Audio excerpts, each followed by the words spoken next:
ঘুরবো, যদি কেউ ডিম নিয়ে আসে আমি পিস্তলের লাইসেন্স নিয়েছি, ভয় দেখিয়েছেন। যারা যারা ডিম ছুড়বেন তারাও প্রস্তুত, তারা বলছেন আসুন না, আসুন একটু এলাকায় ঢুকুন, কীভাবে ডিম ছুরি দেখুন।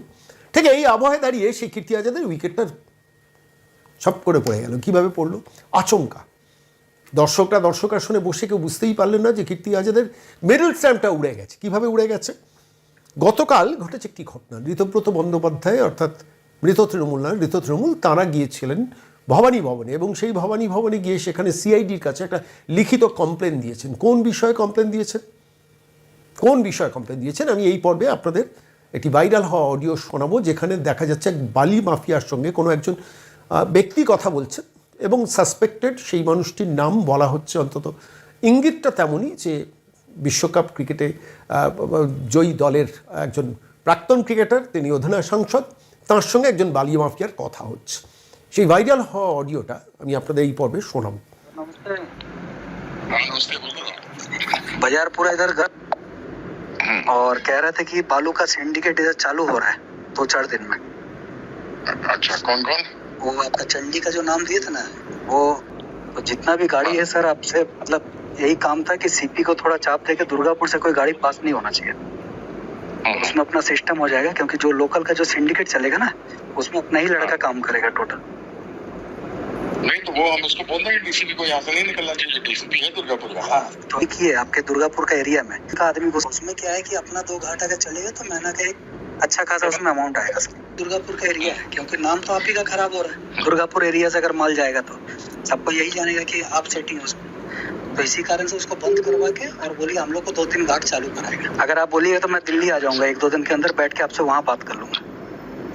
नहीं मैं आ रहा हूँ 2 तारीख को।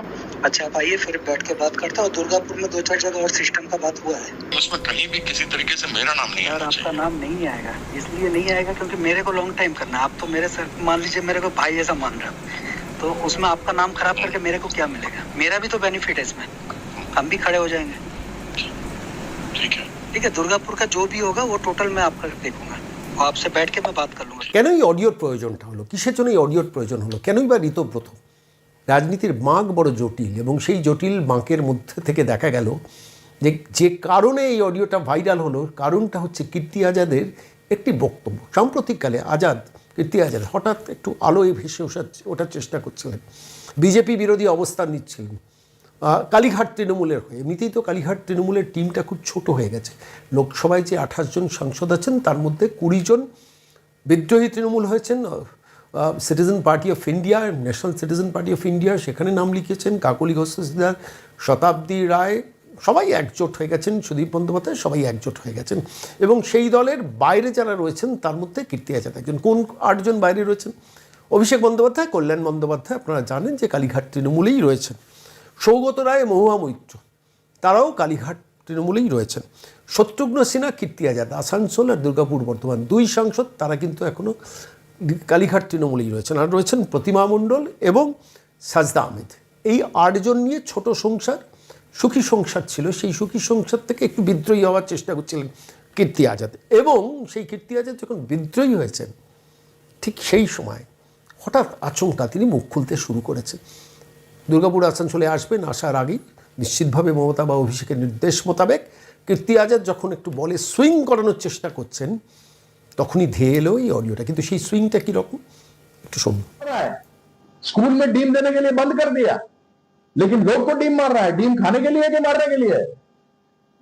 हम भी अपने सुरक्षा के लिए, हम भी अपना पिस्तौल का लाइसेंस ले रहा है। हमको अपना सेल्फ डिफेंस करने का अधिकार है, और हम कोई डरने वरने वाला आदमी नहीं। हम इंडिया के लिए क्रिकेट खेला है, भारत मां की आन बान शान मान मर्यादा के लिए क्रिकेट खेला है।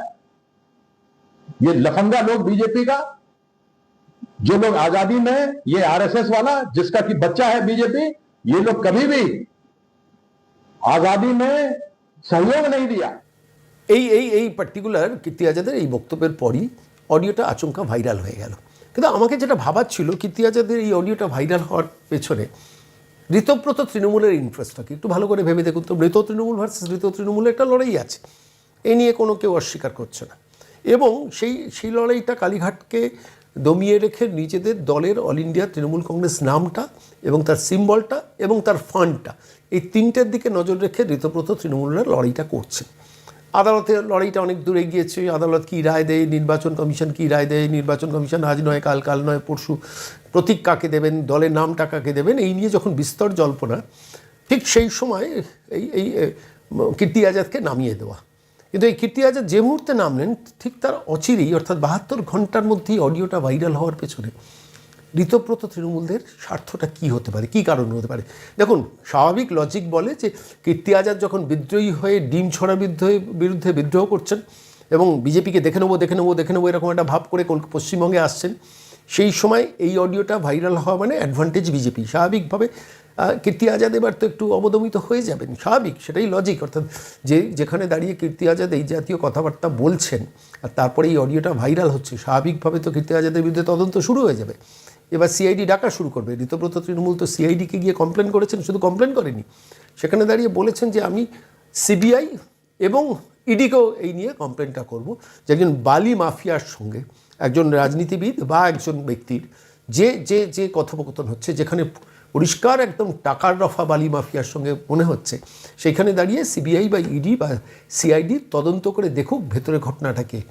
খুব ইন্টেলিজেন্টলি ঋতব্রত বন্দ্যোপাধ্যায় বলেছেন যে কে করেছেন সেটা তো আমি তো বলতে পারবো না, আমি তো ফরেন্সিক এক্সপার্ট নেই, তো তদন্ত হোক। এবার এই তদন্ত করতে গিয়ে সাসপেক্টেড কীর্তি আজাদকে সিআইডি ডাকা শুরু করবে, ভবানী ভবনে যাবেন আসবেন,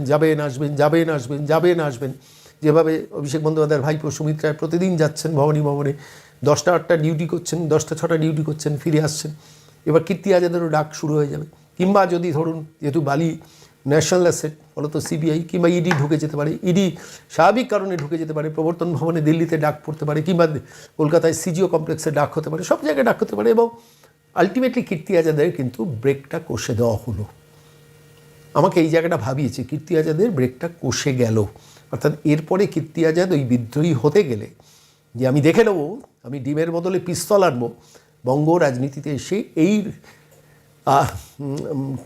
ক্যাপ্টেনগিরি করাটা প্র্যাকটিক্যালি এখন আর এর পক্ষে, মাস্তানি করাটা এখন আর কীর্তি আজাদের পক্ষে সম্ভব হবে না। কিন্তু এতে তো অ্যাডভান্টেজ হলো বিজেপির। তাহলে ঋতব্রত তৃণমূলরা কেন, কী কারণে, আমি পেছনের প্লটটা কেন বলছি, ঋতব্রত তৃণমূল এত উৎসাহী উদ্যোগী হলেন কেন মমতা বন্দ্যোপাধ্যায়কে বিপদে পড়তে? এমনিতেই তো মমতার টিমে 8 জন সাংসদ, সেই 8 জন সাংসদের মধ্যে একজন সবে যখন পিস্তল বার করে গুলি করব বলে কলকাতায় এলেন, তখন তার এই হাটে হাঁড়ি ভেঙে দেওয়ার পেছনে প্লট কে অডিওটা ভাইরাল করে থাকতে পারে? দেখুন, খুব স্বাভাবিক লজিক বলছে যে একজন বালি মাফিয়ার সঙ্গে একজন রাজনীতিবিদের এই কথোপকথন, যে কথোপকথনটা একটু আগে আপনারা শুনলেন, সেটা কে ভাইরাল করতে পারে? সেই বালি মাফিয়া যিনি অডিওটার কথা বলার সময় রেকর্ডিং করেছেন, দ্বিতীয় ব্যক্তি হচ্ছেন যার সঙ্গে কথা বলেছেন যে রাজনীতিবিদ, যদি তর্কের খাতিরে ধরে নিন কীর্তি আজাদ হয়ে থাকে, কীর্তি আজাদ নিজে ওটাকে রেকর্ডিং করে বাজারে তো ছাড়বেন না, সেটা তো স্বাভাবিক লজিক। যে বালি মাফিয়া তিনি অডিওটা রেকর্ড করে থাকবেন, তাহলে অল্টারনেটিভ, তাহলে তিনি বাজারে ছাড়বেন, কেন ছাড়বেন? আমি সেটাতে আসছি। কিন্তু তার কিন্তু তৃতীয় অপশানটার কথা বলছি, এটা সিআইডির তরফ থেকে বা রাজ্যের গোয়েন্দাদের তরফ থেকে রেকর্ডিং হতেই পারে, খুব স্বাভাবিক, সেটা সম্ভাবনা একটা আছে। কিন্তু আমার কাছে মনে হয়েছে প্রথমটা, অর্থাৎ যে বালি মাফিয়া এই রেকর্ডিংটা করেছেন, এই রেকর্ডিংটা করে পরিবর্তনের সরকার আসার ফলে তিনি প্রশাসনের হাতে এই অডিওটা দিয়ে দিয়েছেন নিজে ভালো থাকার জন্য। অর্থাৎ কীর্তি আজাদ বিপদে পড়লো, আমি এই অডিওটা দিয়ে দিলাম আপনাদের, এবার আপনারা তদন্ত করে দেখুন। অর্থাৎ কীর্তি আজাদকে বিপদে ফেললে তখন স্বাভাবিকভাবে অপরাধ জগতের লোকেরা তারা ভাববেন যে তাহলে আমি তো বেঁচে যাব, আমি তো এমনিতেই খাতায় আমার নাম আছে, আলটিমেটলি আমি না কোনো সময় ফেঁসে যেতে পারি। তার থেকে বাবা কীর্তি আজাদের সঙ্গে এই কথোপকথনটা আমি যদি অ্যাডমিনিস্ট্রেশনের হাতে তুলে দিই, আর পরবর্তীকালে সেই অ্যাডমিনিস্ট্রেশন যদি এটা অ্যাসেট হিসেবে নেয়, তাহলে তো স্বাভাবিক লজিক, আমি বলছি স্বাভাবিক লজিকের কথাটা বলছি, তাহলে তো যিনি অডিওটা রেকর্ড করলেন তাঁর দিয়ে দেওয়ার সম্ভাবনাটা আমার কাছে মনে হয়েছে বেশি। থার্ড অল্টারনেটিভটাও হতে পারে, সেটা হচ্ছে যে প্রশাসনের তরফ থেকেও এটা রেকর্ডিং হয়ে থাকতে পারে, কোনটা হয়েছে আমি জানি না। কিন্তু আলটিমেটলি এটাতে সুবিধে হয়ে গেল যে কীর্তি আজাদ ফেঁসে যাওয়াতে, কীর্তি আজাদকে ফাঁসালো কিন্তু তৃণমূল। আপনারা বলতেই পারেন তৃণমূল কী করে হলো, ঋতব্রত তো তৃণমূল, কে যে অরিজিনাল তৃণমূল এখনও তো নির্বাচন কমিশন ব্যবস্থা নেয়নি। ফলত স্বাভাবিকভাবে এন্ড রেজাল্টে যেটা হলো সেটা হচ্ছে যে কীর্তি আজাদের ব্রেকটা কষে দেওয়া গেল, কীর্তি আজাদের মিডল স্ট্যাম্পটা ছিটকে গেল। এই তদন্ত প্রক্রিয়া কিন্তু দীর্ঘমেয়াদী হবে, একদিনে তদন্ত শেষ হবে না। ধরুন তর্কের খাতিরে সিআইডি ডাক, রাজ্য সরকারটা সিবিআইকেও দিয়ে দিতে পারে তদন্তটা, যে এরকমভাবে রাষ্ট্রীয় সম্পদ বালি পাথর এগুলো যখন লুট হয় তখন তার বিরুদ্ধে তদন্ত করার জন্য ন্যাশনাল এজেন্সি দরকার, কিংবা রাজ্য পুলিশের দরকার। ফলে তো সেই রাজ্য পুলিশ এর কাছে যখন প্রতিদিন নিয়ম করে সকাল 9:45 বা 9:55 কীর্তি আজাদকে ঢুকতে হবে, আর বাইরে যদি তখন ডিম নিয়ে কেউ অপেক্ষা করে থাকে, তখন আর কীর্তি আজাদ কোমর থেকে রিভলভার বা পিস্তলটা বার করবেন কী করে? অর্থাৎ খেলা শেষ। আমি পেছনের প্লটটা এই কারণে বললাম যে দেখুন, এক তৃণমূল আরেক তৃণমূলকে মারল। পশ্চিমবঙ্গের রাজনীতিতে এখন সেটাই ঘটছে। যত না বিজেপি তৃণমূলের বিরুদ্ধে, মানে কালীঘাট তৃণমূলের বিরুদ্ধে বলে, তার থেকে বেশি ঋতব্রত তৃণমূলরা সকাল দুপুর বিকেল ইষ্টনাম জপেন প্র্যাকটিক্যালি কালীঘাট তৃণমূলের বিরুদ্ধে। ফলত স্বাভাবিকভাবে সেইখান থেকে দাঁড়িয়ে তার অ্যাডভান্টেজটা কিন্তু যায় শাসক দল বিজেপির কাছে, যে তুমি মমতা বন্দ্যোপাধ্যায়কে আরও ক্ষয়িষ্ণু করো, আরও ক্ষয়িষ্ণু করো, আরও ক্ষয়িষ্ণু করো, যতটা বড় ক্ষয়িষ্ণু করো। এবং সেক্ষেত্রে দাঁড়িয়ে অ্যাডমিনিস্ট্রেশনের তরফ থেকে ঋতব্রত তৃণমূলকে এই অডিওটা দিয়ে কি সাহায্য করা হয়েছে? উঠছে প্রশ্ন। আমি প্রশ্নের কোনো উত্তরে যাচ্ছি না, সম্ভাবনার কথা বলছি। আমি আবারও বলছি যে 3টে সম্ভাবনা রেকর্ডিং করা, যিনি রেকর্ডিং করেছেন, এক, যিনি বালি মাফিয়া তিনি করে থাকতে পারেন, দ্বিতীয় তো যার সঙ্গে কথা হয়েছে তিনিই করতে পারেন, কিন্তু তিনি করে থাকলে তিনি তো নিজের ক্ষতিটা নিজে করবেন না। ফলত তৃতীয় শক্তি, সেটা হচ্ছে প্রশাসন, অ্যাডমিনিস্ট্রেশন রেকর্ডিং করতে পারেন। কিন্তু সবথেকে গুরুত্বপূর্ণ আমার কাছে মনে হচ্ছে ঋত তৃণমূল এটা নিয়ে ভবানী ভবনে দৌড়ে গেল। এটাই বাংলা রাজনীতির এখন বর্তমান অবস্থার টুইস্ট। এবং ঋতব্রত তৃণমূল গিয়ে যখন অভিযোগটা জানাচ্ছেন, তখন স্বাভাবিকভাবে কীর্তি আজাদ হয়তো মনে মনে ভাবছেন কী করতে পশ্চিমবঙ্গের রাজনীতিতে ঢুকেছিলাম। বেশ তো ছিলাম বিহারে, করে কমে খাচ্ছিলাম, নিজস্ব এক্স ক্রিকেটার হিসেবে একটা ভারতবর্ষব্যাপী প্রচার আছে, বিজেপি বিরোধী অবস্থান আছে। কিন্তু এখন সকাল দুপুর বিকেল যদি সিআইডির অফিসে কিংবা ইডির প্রবর্তন ভবনে কিংবা সিজিও কমপ্লেক্সে যেতে হয়, তাহলে আমি পিস্তল কখন বার করব? এটা কোটি টাকার প্রশ্ন হয়তো একে ভাবাচ্ছে।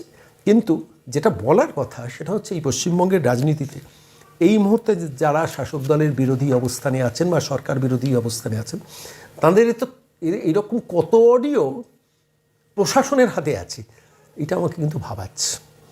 এবং এই অডিওগুলো থাকার জন্যই সম্ভবত ভালো তৃণমূলের দিকে ঝোঁকটা বাড়ছে। আমি ভুল বললাম কি না আপনারা অবশ্যই লিখবেন, কমেন্ট বক্সে পড়ব।